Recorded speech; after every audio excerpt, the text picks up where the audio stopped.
Onde está Davi hoje? E Abraão?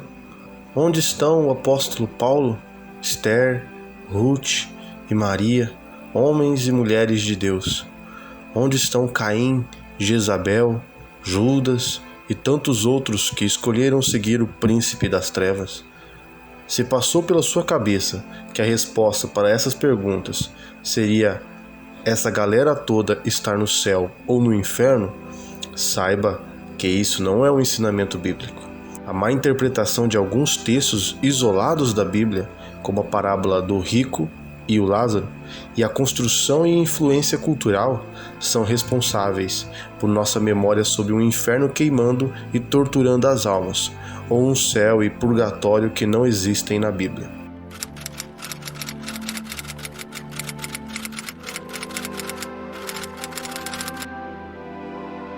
É interessante que em todas as escrituras sagradas encontramos autores que façam a mesma comparação da morte com o sono, apresentando que quem está morto está dormindo. Lembremos-nos de como Jesus, ao conversar com os discípulos, comparou a morte de Lázaro com o sono.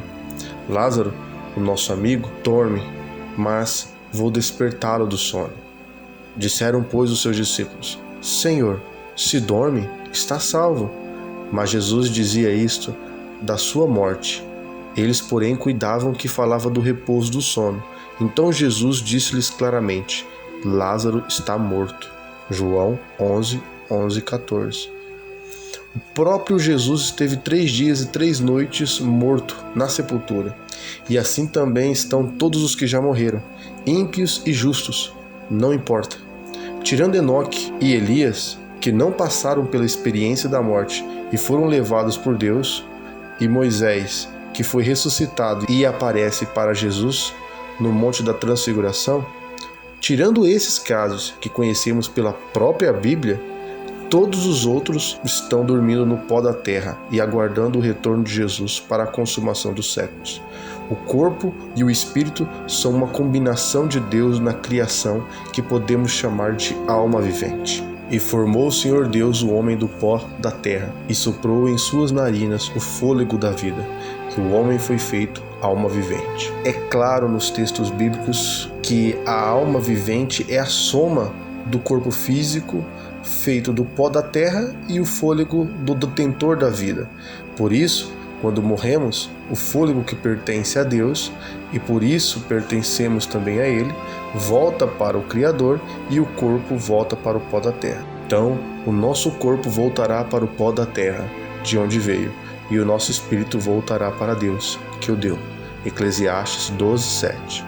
Lázaro ficou na sepultura 4 dias e Jesus também ficou 3 dias no sepulcro.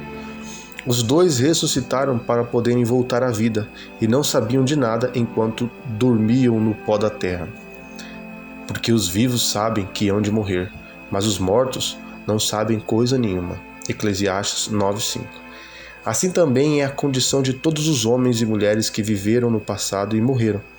Todos estão dormindo no pó da terra, conforme o ensinamento bíblico. E quando acordarão do sono da morte? Como vencerão a morte? Bem, Jesus venceu a morte. Tragada foi a morte na vitória. 1 Coríntios 15:54. E nós poderemos vencer através dele a morte que todos nós ainda poderemos experimentar. Concluímos que não existem espíritos de pessoas mortas vagando pela terra. Podemos ser facilmente enganados por anjos caídos disfarçados de parentes e amigos mortos, como fez Saul ao buscar uma consulta aos mortos e entender que ouvia o próprio profeta Samuel. 1 Samuel 28:14. É sempre bom lembrar que a luta não é contra as pessoas vivas ou que dormem no pó da terra, pois a nossa luta não é contra seres humanos, mas contra os poderes e autoridades, contra os dominadores deste mundo de trevas, contra as forças espirituais do mal nas regiões celestiais. Efésios 6:12. Portanto, nada, absolutamente nada acontece com uma pessoa enquanto ela está morta. E esse é um ensinamento bíblico encontrado amplamente nos livros sagrados das Escrituras. Quando o espírito deles se vai, eles voltam ao pó. Naquele mesmo dia acabam-se os seus planos.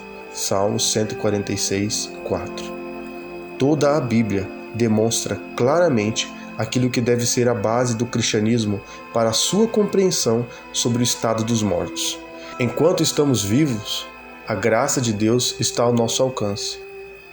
Tudo quanto te vier à mão para fazer, faze-o conforme as tuas forças, porque no além para onde tu vais, não há obra, nem projetos, nem conhecimento, nem sabedoria alguma.